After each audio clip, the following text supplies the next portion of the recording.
Masuk sedikit berkaitan dengan tadabbur bagi ayat-ayat ini. Kita ada masa sikit lagi insya-Allah. Okey, tadabbur ayat yang pertama, kita tengok ayat pertama tuan-tuan dan puan-puan, alif lam ra.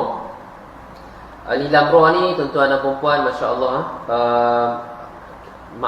ini satu kita kata satu lafaz lah, kita boleh kata satu lafaz yang hampir-hampir tidak boleh ditiru oleh orang Arab, orang penyair yang hebat-hebat ni tak boleh nak tiru. Dia orang tak terfikir bagaimana tiba-tiba boleh timbul alif lam ra, alif lam mim, ha mim, ta ha dan sebagainya. Dia orang yang pakar-pakar syair ni tuan-tuan, orang Arab zaman jahiliah, zaman Nabi SAW ni, dia orang boleh buat macam-macam syair. Gubah kot ni, tapi bila mai turun Quran dia tak terfikir bahawasanya ada rupanya yang boleh sebut alif lam ra. Depa pun tak faham makna dia apa dia. Jadi ini salah satu kita kata Quran bermukjizat lah. Bermukjizat ni maksud nak hentam mereka, nak bagi mereka lemah. Bila ada bentuk macam ni, mereka tak mampu buat. Dia orang tak mampu buat. So dia orang kalah lah. Bila kalah, kita panggil Quran ni bermukjizat. Itu maksud mukjizat lah, mengalahkan musuh. Gitu. Baik, kalau dalam tuan-tuan tengok dalam beberapa kitab tafsir, dia ada hampir 21 pandangan yang menafsirkan maksud kita kata ke alif lam ra. No? Saya bawakan beberapa pandangan secara umum, secara laju tuan-tuan. No? Ada yang kata kita tak tahu makna dia, Allah saja yang tahu. Ada yang kata itu nama surah. Nama surah ni macam surah Yusuf, alif lam ra ni itu nama dia. Ada yang kata macam tu. No? Ada yang kata itu nama Allah. No? Alif lam ra tu nama Allah. Ada yang kata alif lam ra ni dia potongan lah daripada nama-nama Allah Subhanahu wa taala. No? Alif tu mungkin kita katakan kepada Allah, kemudian lam tu mungkin kepada apa-apa nama Allah yang lain, kemudian ra tu kepada Rahman dan sebagainya. So dia mewakili nama-nama Allah. Alif tu apa dia, lam tu apa dia, ra tu apa dia. Ada yang kata macam tu. No? So macam-macam lah. Ada yang kata alif lam ra ni satu pujian yang Allah letakkan dalam Quran. Puji Allah, puji dari Allah sendiri. Ada yang kata macam tu. Kita tak faham apa maksud pujian tu, tapi Allah saja yang faham maksud pujian ni. Ini pelbagai tafsiran yang ulama letakkan kepada kita. Okey, itu alif lam ra. Kemudian tilka ayatul kitabil mubin, terjemahan dia tuan-tuan dan puan-puan, tilka ayatul kitab, ini ialah ayat-ayat kitab Al-Quran yang al-mubin, yang menyatakan kebenaran. Maksud kata Allah nak abang, tilka ayat, inilah, itulah ayat-ayat Al-Kitab, iaitu Quran ni. Al-mubin ni dia bersifat kitab tadi, dia sifat dengan apa? Sifat yang memberi penjelasan, memberikan penerangan kepada manusia tuan-tuan dan puan-puan. Jadi ulama kata Quran ni beri penerangan, penjelasan dari sudut mana tuan-tuan dan puan-puan? Adalah dari sudut kita kata aspek halal, haram, petunjuk. Dia ada hujah-hujah, ada bukti, ada cerita Nabi, dan juga pelbagai lagi yang boleh kita ambil pedoman dan juga pengajaran. Jadi kita sebagai orang Islam ni, apabila Quran diturunkan kepada kita, bukan kita hanya sekadar baca lah tuan-tuan dan puan-puan. Dia bila Quran disebut al-mubin ni, so kita kena tahu makna sekali. Tuan-tuan baca dengan tahu makna, puan-puan kita tahu apa yang Quran nak sampaikan kepada kita. Kemudian ayat yang kedua tuan-tuan dan puan-puan, inna anzalnahu qur'anan arabiyyan la'allakum ta'qilun. Terjemahan dia, inna sesungguhnya siapa? Kami. Allah bahasakan diri kami ya. Kami ni lebih pada besarlah, bukannya kata ramai dah, tapi menunjukkan kebesaran. Sesungguhnya kami anzalnahu, kami menurunkan Qur'anan, kami menurunkan Quran Arabiyyan, dalam bahasa Arab. Gitu. Kami menurunkan Quran dalam bahasa Arab. La'allakum ta'qilun, la'allakum ni moga-moga kamu. Itu terjemahan dia. La'allakum, moga-moga kamu ta'qilun, kamu ni dapat fikir sikitlah. Ta'qilun ni berakal kita kata. Jadi kami turunkan Al-Quran untuk dibaca dalam bahasa Arab. Moga-moga kamu berfikir. Maksudnya kamu baca, bukan sekadar baca, tapi fikir. Maksud bila fikir ni, dia main melalui kita tengok makna, kita tahu makna, baru boleh fikir. Bila orang baca saja, dia tak boleh fikir. Dia fikir tajwid je. Fikir tajwid pun bagus, tak ada masalah. Tapi yang lebih baik lagi, fikir daripada apa kandungan yang Allah tetapkan dalam ayat tersebut. Baik, ayat yang ketiga tuan-tuan dan puan-puan, nahnu naqussu 'alaika ahsanal qasas. Nahnu, kami. Sekali lagi Allah bahasakan diri kami. Nahnu, kami. Nakusu, kami menceritakan. Nakus ni qasas, qisah. Kalau kita bahasa Melayu kita main kisah. Kisah ni diambil daripada bahasa Arab. Qissatun. Qasata. Ini nakus ni cerita. Kami menceritakan. Kami menceritakan alaik ke atas kamu wahai Muhammad sallallahu alaihi wasallam. Kami menceritakan kepada kamu wahai Muhammad ahsanal qasas, yang sebaik-baik kisah. Kami ceritakan kepada kamu wahai Muhammad sebaik-baik kisah. Maka orang tanya, maksud sebaik-baik kisah ni apa dia? Maka ulama tafsir kata ahsanal qasas tu nak dimaksudkan cerita Nabi Yusuf yang akan dicerita lagi dalam ayat-ayat lepas ni. Betul. Maksud kita cerita Nabi Yusuf adalah cerita yang terbaik yang ada dalam Quran. Itu sebagai ulama tafsir kata. Sebab apa? Cerita Nabi Yusuf ni hampir-hampir lengkap, tuan-tuan dan puan-puan, berbanding dengan cerita Nabi-Nabi lain. Nabi-Nabi lain cerita putih-putih. Nabi Musa bukan daripada kecil cerita dia. Nabi Yusuf daripada kecil, daripada dia tengok apa mimpi tu, mimpi kecil-kecil tu, sampai dia jadi raja, sampai dia jumpa balik adik-adik dia.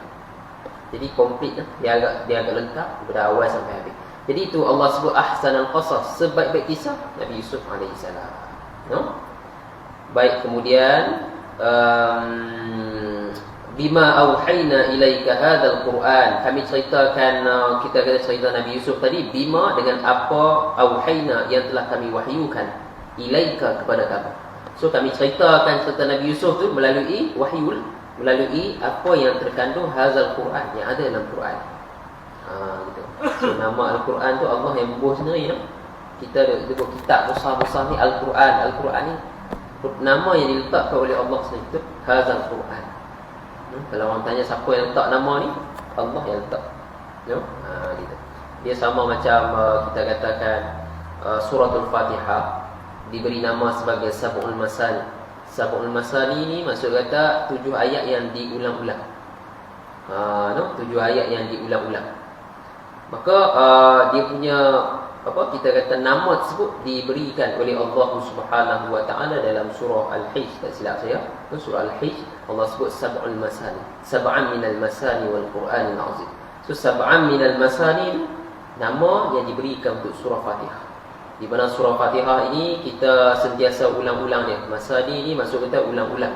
Sentiasa diulang setiap hari dalam sembahyang. Tentu ada puan-puan. Itu nama yang ditetapkan. Okey, kemudian wa in kunta min qablihi la minal ghafilin. Apa maksud dia? Wa in kunta, padahal sebenarnya engkau, wa in kunta, dan kita kata padahal waw tu, sesungguhnya engkau ataupun sebenarnya engkau, dan sebenarnya kunta kamu, min qablihi la minal ghafilin. Min qablihi la minal ghafilin. Apa maksud dia? Wa in kunta, dan sesungguhnya kamu, nak abang kepada Nabi SAW lah. Min qablihi, sebelum ni maksud kata sebelum wahyu diturunkan kepada kamu wahai Nabi Muhammad SAW, la minal ghafilin, kamu merupakan sebahagian daripada orang yang ghafilin. Ghafilin ni jangan terjemah dengan orang yang lalai. Tak boleh kita kata Nabi SAW lalai. Kita terjemah dengan Nabi tidak menyedari cerita ni. Nabi tak tahu cerita ni. Cerita Nabi Yusuf Nabi tak tahu. Sebelum wahyu main Nabi tak tahu. Itu maksud ghafilin yang dimaksud sini. Kalau kita terjemah ghafilin biasa ni orang yang lalai, tak boleh lah. Ghafilin ni sebelum wahyu turun, cerita Nabi Yusuf turun ni, Nabi tak tahu cerita ni. Macam tu, tuan-tuan. Kemudian tuan-tuan barulah masuk surah Nabi Yusuf alaihissalam. Idh qala Yusuf li abihi ya abat. Apa maksud dia, tuan-tuan? Ini start daripada ayat keempat ni, tuan-tuan kena sedar, baru masuk surah Yusuf. Ayat 1 sampai 3 belum masuk lagi. Tak masuk lagi. Dia macam orang panggil bunga-bunga tu. Kemudian ayat keempat sampai 100, ayat 111 cerita Nabi Yusuf. Okey. Okay, ini ayat pertama yang masuk surah Nabi Yusuf. Kita tengok apa makna dia. Is ni ketika. Kita terjemah dengan ketika. Ketika ni nak abang kata masa waktu dulu. Sebelum zaman Nabi tu ada cerita. Is. Kalau kita bahasa Melayu, satu ketika dulu. Tu is tu. Tu is. Terjemah is. Qala Yusuf. Satu ketika dulu, qala Yusuf, Nabi Yusuf alaihissalam pernah berkata, pernah cerita, pernah tanya, pernah sebut li abihi, dia sembang dengan ayah dia, iaitu siapa dia ayahnya? Nabi Yaqub alaihissalam. Tuan-tuan dan puan-puan, so dua orang Nabi, Nabi Yusuf, Nabi Yaqub alaihissalam. kecil-kecil lagi. Ya abad, dia kata wahai ayahku. Ya abad ni tuan-tuan dan puan-puan, masya-Allah, dia orang panggil, kalau kita sebut ayahku abi, kita kata abi, walidi, ayahku. Tapi abad ni jarang kita pakai. Ya abad, ya tu wahai, abad tu. Abad ni nak menariknya, saya cerita kepada tuan-tuan, ada dalam sebahagian qiraat, pengaji qiraat ni yang baca-bacaan ni, apabila tuan-tuan berhenti pada ya abad ni, boleh dibaca dengan ya abah. Macam tu. Ta tu boleh tukar jadi ha.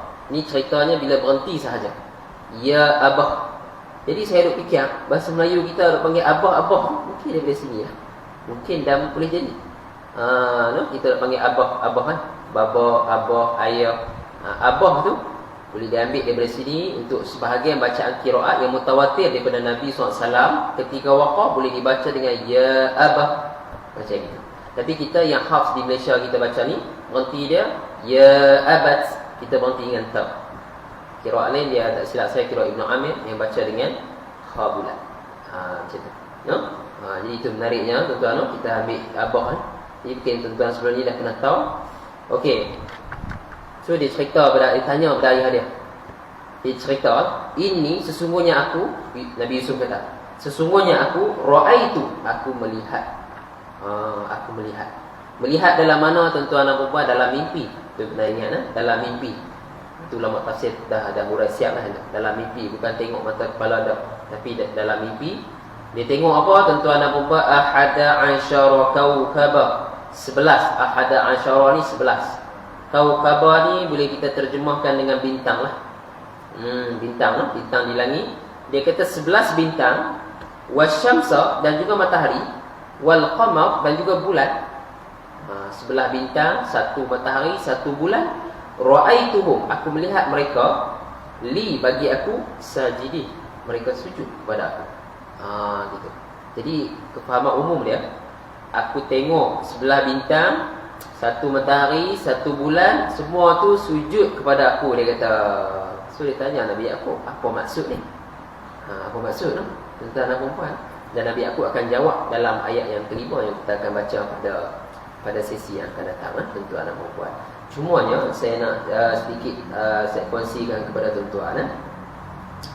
Apa kita katakan 11 bintang tu, dia merujuk kepada siapa? Jadi ulama tafsir macam cerita, kita takwilkan balik ayat tu lah, dia merujuk kepada siapa? Maka sebahagian pandangan ulama tafsir kata 11 bintang tu dia merujuk kepada 11 saudara Nabi Yusuf AS. Nabi Yusuf dia ada 11 orang adik-beradik, campur dengan Nabi Yusuf 12 lah. So 11 baki tu semua sujud ke dia. Kemudian wasyamsa itu merujuk kepada dikatakan merujuk kepada kepada bapa Nabi Yusuf, wal qamar, ibu dia. Gitu.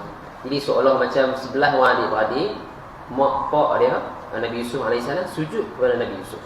Tapi sujud dengan makna sujud ni tuan-tuan dan puan-puan, sujud dengan keadaan bintang tu lah, bukan yang sujud macam kita ni.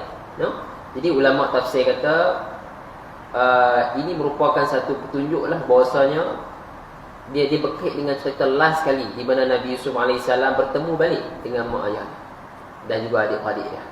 Macam tu. Dan pada waktu tu Nabi Yusuf jadi raja.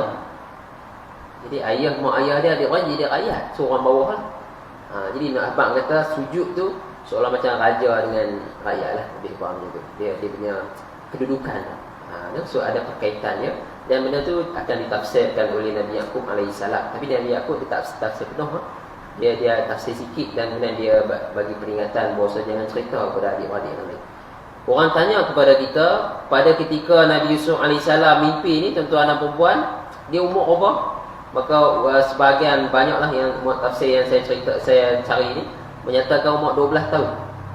12 tahun ketika ni. Ketika duk mimpi ni 12 tahun, tuan-tuan dan perempuan. Dan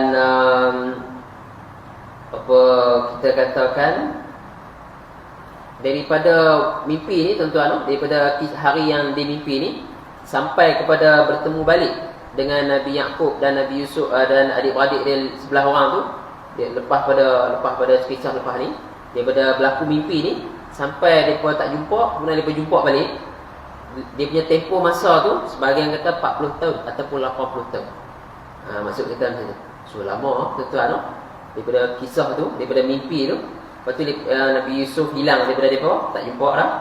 Jumpa balik. Nak tempoh tu ada yang kata 40 tahun, ada yang kata 80 tahun. So kalau kita kirakan, kalau kata 40 tahun, maksud kata Nabi Yusuf jumpa balik mak ayah dia umur 52. Lebih kurang gitu. Kalau kata 80 tahun, 92. Macam tu. So masih logik lah tuan-tuan. Okey, baik. Kemudian tuan-tuan dan puan-puan, habislah dia punya perincian yang saya berikan kepada tuan-tuan secara umum lah, secara umum. Jadi kita dapat tengoklah permulaan kisah Nabi Yusuf alaihissalam. Masya-Allah, sangat-sangat menarik dia punya cerita dia. Dia ada cerita sebalik-sebalik tu yang menarik tu, macam nama adik-beradik Nabi Yusuf, nanti kita akan cerita seorang-seorang tu. Nama-nama dia, nama macam pelik-pelik sikit sebelah orang tu, selain daripada Bunyamin tu. Okey, saya rasa cukup lah sekadar tu. Kita pun dah lewat ni 7.16 dah tuan-tuan.